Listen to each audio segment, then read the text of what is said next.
Mummy, वो पप्पी भैया है ना? याद है आपको? कौन? वो अपने केशव का दोस्त? हाँ हाँ, वही जो भैया के साथ कॉलेज में पढ़ते थे। उनकी शादी तय हो गई है। अरे वाह, कब?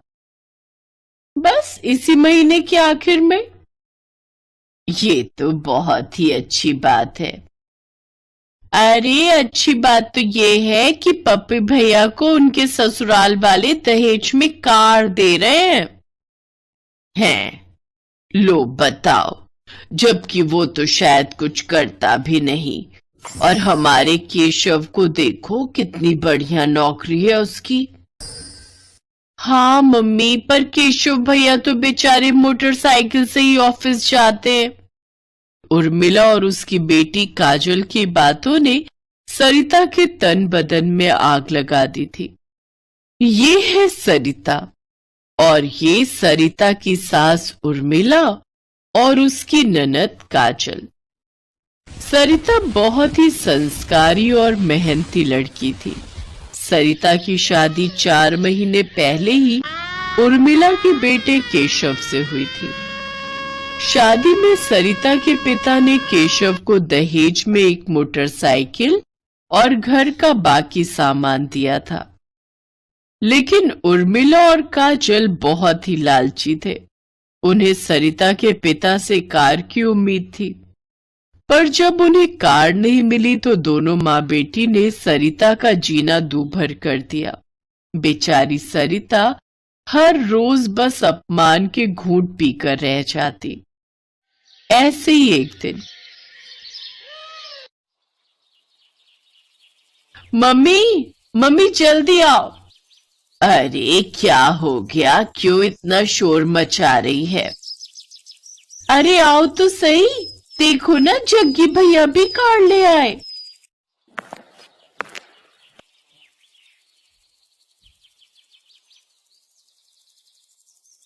अच्छा, लो, अब तो जग्गी भी कार वाला हो गया। और क्या, वैसे मैंने तो ये भी सुना है कि जग्गी भैया ने तो बस 2 लाख रुपए दिए, बाकी के 8 लाख तो उनके ससुराल वालों ने दिए हैं। लो बताओ, कितने अच्छे हैं जग्गी के ससुराल वाले, और हमारी ऐसी किस्मत कहाँ। उस दिन भी उर्मिला और काजल ने सरिता को नीचा दिखाने में कोई कसर नहीं छोड़ी। उस दिन सरिता बहुत रोई। फिर अगले दिन जब सरिता रसोई में काम कर रही थी, तभी उसका फोन बजा।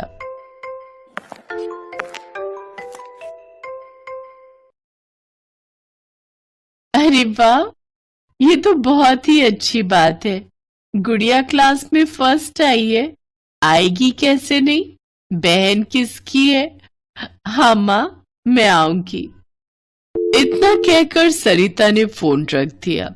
ये फोन उसकी माँ ने ये बताने के लिए किया था कि उसकी छोटी बहन अपनी क्लास में फर्स्ट आई थी। ये सुनकर सरिता बहुत ही खुश थी और वो तुरंत अपने मायके जाना चाहती थी। वैसे भी शादी के बाद से वो मायके नहीं जा पाई थी। और फिर माँ जी, मैं कुछ दिनों के लिए माँ के पास जाना चाहती हूँ। क्यों, क्या हो गया? माँ जी, वो गुड़िया वो क्लास में फर्स्ट आई है, बहुत खुश है, तो सोच रही हूँ कि उससे मिल आती हूँ। फर्स्ट आई है? अरे गांव के सरकारी स्कूल में फर्स्ट आना भी कोई बड़ी बात है क्या? पर माँ जी, उसने बहुत मेहनत से पढ़ाई की थी। वो पढ़ने में बहुत होशियार है माँ जी। मैंने उससे वादा किया था कि वो अगर फर्स्ट आई तो मैं उससे मिलने जाऊंगी। तो मुझे मायके जाने दो ना सासू माँ। नहीं, पहली बात तो ये कि अगर तू चली गई तो घर का सारा काम कौन करेगा, और दूसरी बात ये कि अभी महीने का आखिरी चल रहा है, वैसे भी बहुत खर्चा हो गया है। नहीं जाएगी तू अभी। अपनी सास की बात सुनकर सरिता बहुत दुखी हुई। उर्मिला ने उसे मायके जाने से साफ मना कर दिया था। उस वक्त किसी तरह सरिता ने खुद को समझा लिया, लेकिन इसके बाद जब भी सरिता अपने मायके जाने की बात करती, हर बार उर्मिला उसे साफ इनकार कर देती।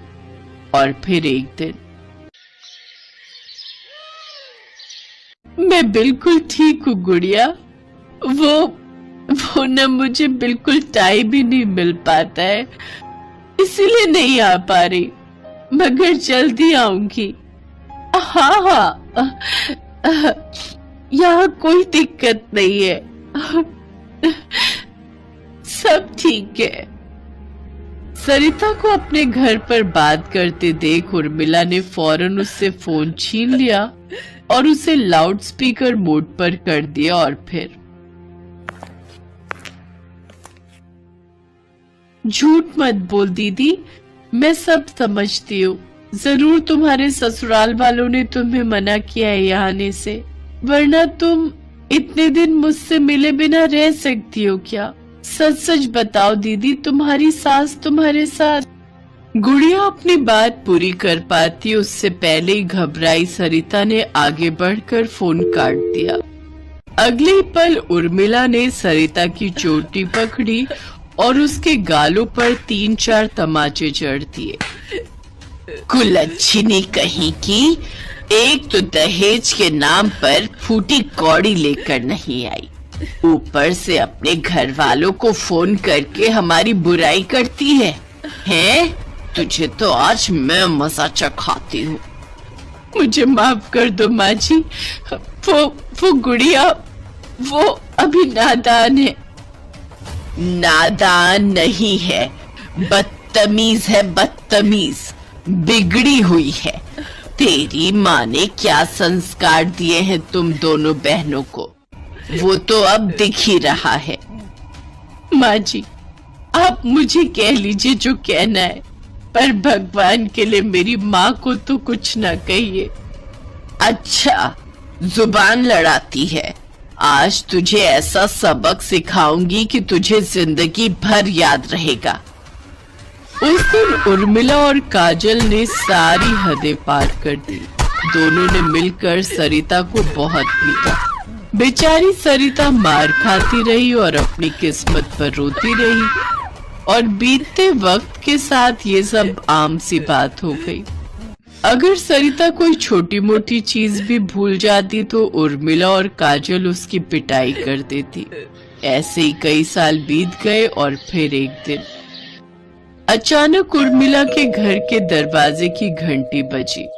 दरवाजा काजल ने खोला तो सामने खाकी वर्दी में एक इंस्पेक्टर खड़ी थी। उसके कंधे पर सितारे चमक रहे थे। जी मैडम, क्या हुआ? मेरा नाम इंस्पेक्टर कविता श्रीवास्तव है। क्या यहाँ सरिता नाम की कोई औरत रहती है? हाँ जी, वो यही रहती है, पर क्या किया उसने? मुझे उनसे ही कुछ काम है। क्या मैं अंदर आ सकती हूँ? ओह सॉरी, आइए ना, अंदर आइए। कौन है काजल? तू किससे बात कर रही है? मम्मी, वो पुलिस आई है। पुलिस? पर क्यों? जी बताइए मैडम। सरिता को बुलाइए। इंस्पेक्टर के कहने पर सरिता बाहर आई। उसके हाथ में चोट लगी थी। दरअसल वो उस मार के निशान थे जो उर्मिला और उसकी बेटी काजल ने उसे दिए थे। सरिता को देखते ही वो इंस्पेक्टर फौरन उसके गले लग गई। सरिता उसे देखकर बहुत खुश थी। तभी कविता की नजर अचानक सरिता की चोट पर गई। ये चोट कैसे लगी दीदी? वो कुछ नहीं, मैं सीढ़ियों से गिर गई थी। वो छोड़ना, मैं बहुत खुश हूँ। आखिरकार तूने बाबा का सपना पूरा कर ही दिया। हाँ दीदी, बाबा चाहते थे ना कि मैं इंस्पेक्टर बनूं। लो दीदी, मैं बन गई इंस्पेक्टर। कितने साल हो गए तुम्हें घर आए? चलो मैं तुम्हें लेने आई हूँ। अब तुम्हें दुनिया की कोई ताकत नहीं रोक सकती। चलो मेरे साथ। सरिता की आंखों में खुशी के आंसू थे।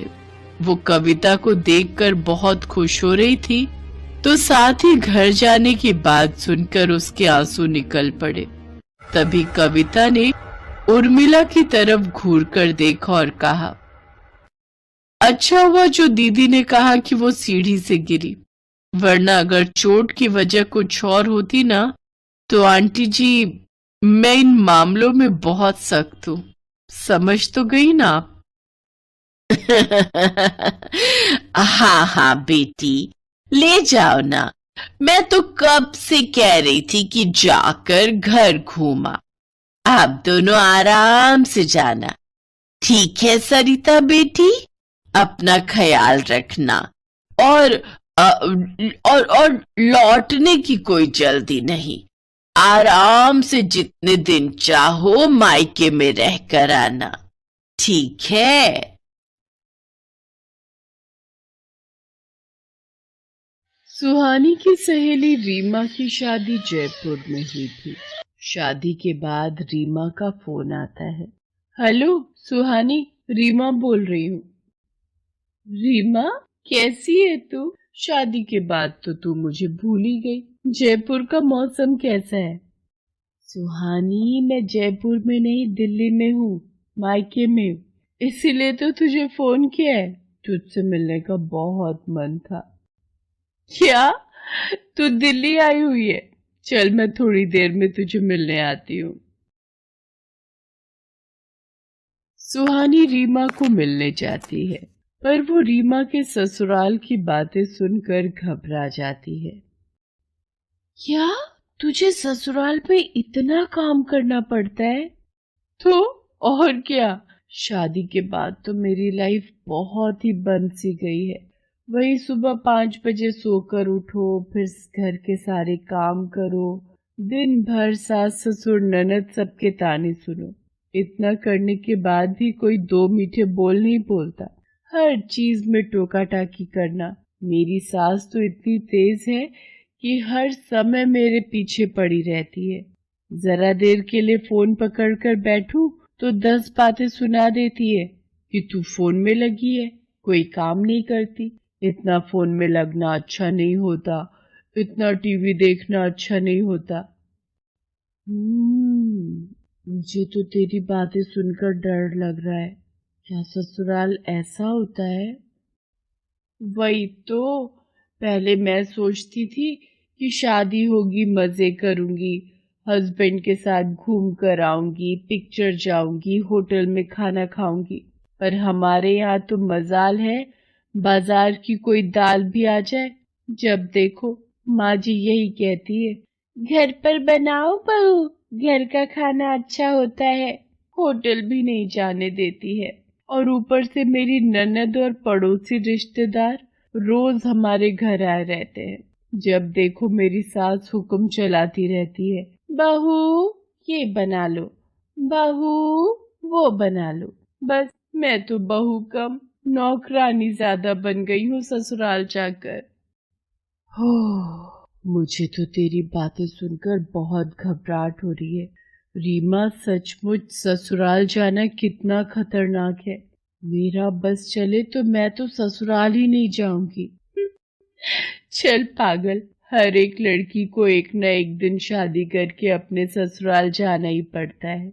और तू वैसे भी आंटी जी और अंकल जी को जानती है, वो तो और 6 महीने बाद तेरी शादी भी कर ही देंगे। अब तू भी तैयार हो जा ससुराल जाकर ये सब झेलने के लिए। रीमा की बातें सुनकर सुहानी बहुत डर गई थी।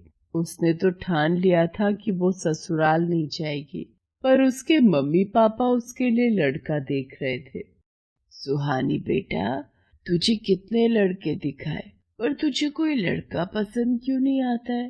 कल मिस्टर भाटिया का लड़का मोहित, वो तो देखने में बहुत अच्छा था और उसका काम भी बहुत अच्छा था, फिर तुमने उससे रिश्ते के लिए मना क्यों कर दिया? मम्मी, मुझे शादी नहीं करनी है। रीमा कह रही थी कि शादी के बाद जल्दी सोकर उठना होता है। यहाँ पर तो मैं 12 बजे तक बेफिक्र सोई रहती हूँ। तुम मुझे बार बार आकर उठाती हो, पर मुझे कोई डर नहीं होता क्योंकि मेरी माँ मुझे उठा रही होती है। और तुमसे तो मैं लड़ झगड़ भी लूंगी, पर वहां तो मैं बिल्कुल अकेली हो जाऊंगी। ऐसा नहीं है सुहानी, ससुराल ही बेटी का असली घर होता है और बेटी को अपने ससुराल को ही एक ना एक दिन अपना घर बनाना होता है। और फिर धीरे धीरे एक दिन ऐसा आएगा जब मैं तुझे बुलाती रहूंगी और तू मुझे कहेगी कि मम्मी मेरे पास टाइम नहीं है, मैं अपने परिवार में व्यस्त हूँ। पता है, ऐसा ही होता है। नहीं मम्मी, मेरे को नहीं जाना। मैंने बोल दिया ना, मेरा मन नहीं है अभी शादी का। मुझे अपनी लाइफ को बांधना नहीं है।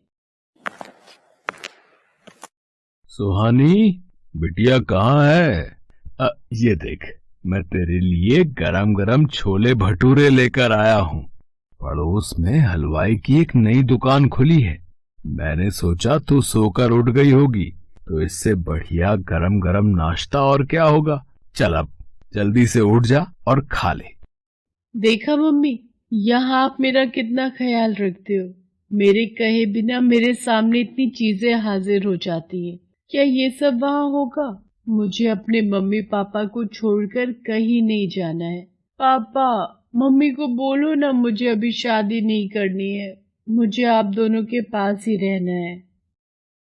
अच्छा ठीक है, मत करो अभी शादी भाई, पर एक बार मेरे दोस्त सुदर्शन, जो कि यहीं दिल्ली में ही रहते हैं, उनके बेटे गगन से तो मिल ले।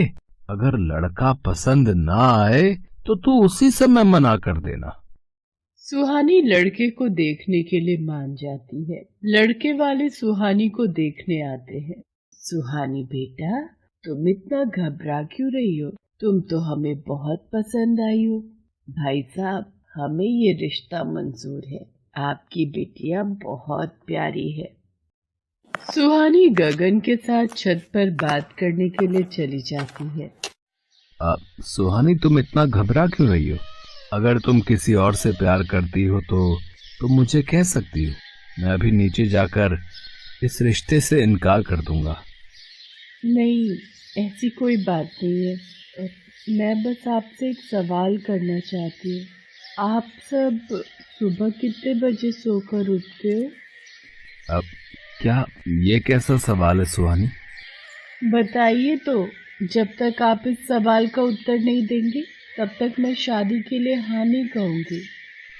अब पापा मम्मी को सुबह जल्दी उठने की आदत है, पर मैं वही 8 बजे तक सोकर उठता हूँ।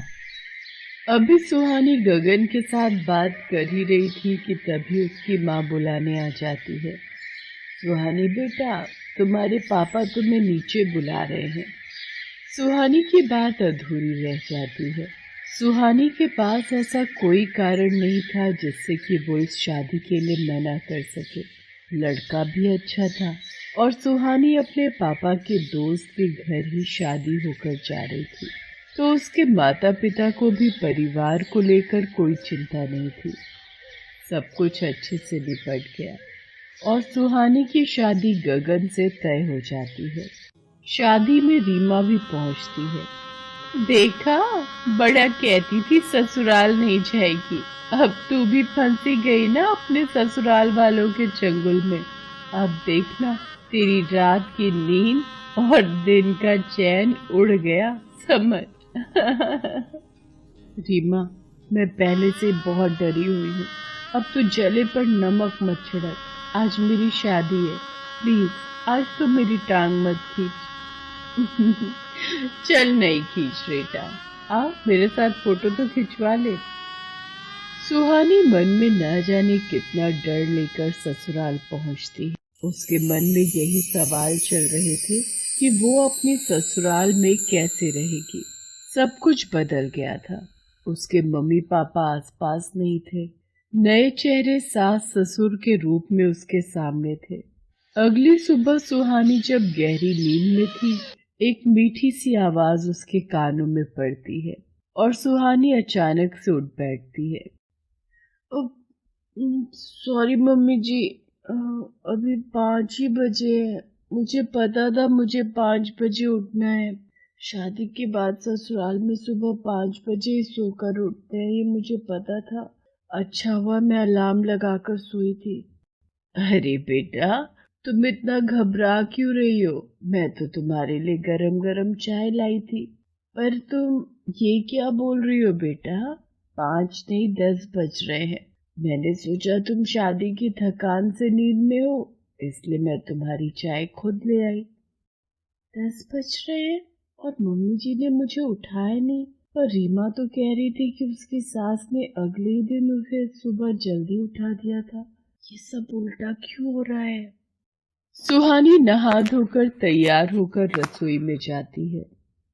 सुहानी बेटा, तुम डाइनिंग टेबल पर बैठो। देखो तुम्हारे ससुर जी तुम्हारे लिए रबड़ी, जलेबी, ढोकला और पता नहीं क्या क्या नाश्ता लेकर आ गए हैं। इन्हें पता ही नहीं था कि मैंने तुम्हारे लिए नाश्ते में आलू पूरी बनाए हैं। अब ये सब तुम्हें ही खत्म करना है। कितनी दुबली पतली हो बेटा, खाने के मामले में सोचा मत करो। जो भी खाना है तुम्हारा अपना घर है, सब कुछ खुला है, तुम कुछ भी खाओ, यहाँ कोई रोक टोक नहीं है। ये तुम्हारा अपना घर है। मैं ससुराल को लेकर कितनी गलतफहमी में थी। हर कोई एक सा नहीं होता, सबका अपना स्वभाव होता है और ससुराल को अपना बनाना तो एक लड़की के हाथ में होता है। ये बात मुझे समझ आ गई है। मैं रीमा को भी समझा दूंगी कि वो अपने ससुराल को अपना घर समझ कर रहे। सुहानी अपने ससुराल में बहुत खुश थी। ससुराल वालों के प्रति जो डर रीमा ने उसके मन में डाला था, वो डर अब निकल चुका था। सुहानी रीमा को भी समझाती है कि वो अपने ससुराल को अपना घर मानकर रहे तो उसे भी प्यार जरूर। दोस्तों, आपको ये कहानी कैसी लगी हमें कमेंट करके बताना ना भूलें। हम ऐसी ही कहानियाँ आप तक लाते रहेंगे। तब तक के लिए अल्लाह।